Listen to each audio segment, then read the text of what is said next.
Cuba is a small communist island country, located just 60 miles southwest of Key West, Florida. It is in the middle of Hurricane Alley, which is often the acceleration path for hurricanes entering the Gulf of Mexico. Due to its geographical location and impoverished status, hurricanes, flooding, mudslides, and droughts are the most prevalent of disasters to afflict Cuba. Earthquakes had ravaged Cuba many years ago, but it has been so long there is some fear of complacency. However, the recent devastation in Haiti and Chile has aroused Cuba's interest to rethink its preparedness policies regarding earthquakes. If asked what disasters have Cuba planned for, I would suggest that hurricanes are the biggest threat in Cuba. However, their disaster management program is ready to respond to all threats, both foreign and domestic. To understand the rationale behind Cuba's evolved disaster management system, we must first understand the underpinnings of its social and structural fiber.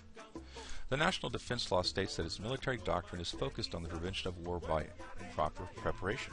It further states that the United States' proximity and hostile policy shape the concept of a struggle of Cuba as a small country with limited economic development, and determine the adoption of an autochthonous territorial defense system. So what is this territorial defense system? It's a system that allows Cubans to be in a perpetual state of readiness. Whether it's a war or a natural disaster, the people will mobilize and perform well-rehearsed procedures. Similar to the Soviet mentality pre-Glasnost, Cuba's mission statement is telling and relies on the nationalistic pride and the socialist dream of victory over the capitalists. They enslave their people, manage their meager rations, and control every aspect of their lives. As an example, if Cubans display any signs of anti-communist subversion, such as being unemployed or drunk, they can be jailed for dangerous anti-revolutionary behavior. The Cuban state has a very poor record in the area of disaster reconstruction, recovery, and mitigation. Its record is much better when it comes to certain features of disaster preparedness and response. The claim that the rest of the developing world should emulate the Cuban model ignores its basis in the unique structural organization features of Cuban society that may not be present in these other countries.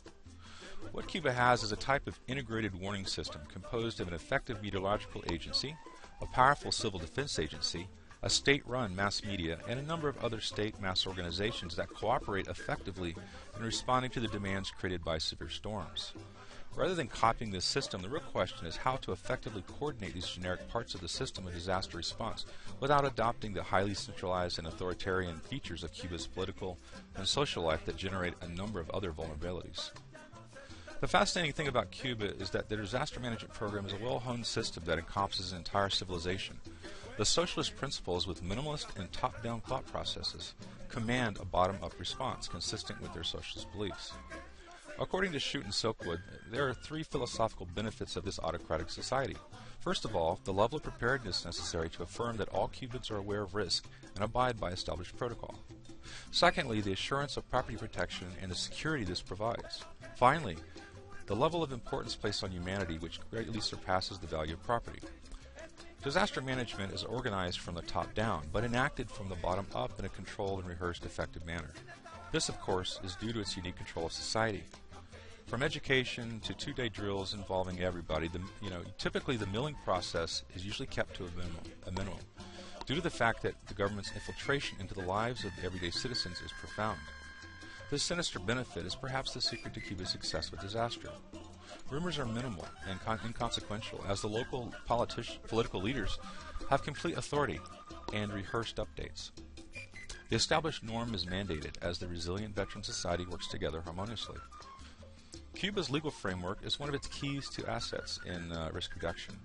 The country's disaster mitigation, preparedness, response, and recovery measures and structures are enshrined in law, and those laws are enforced.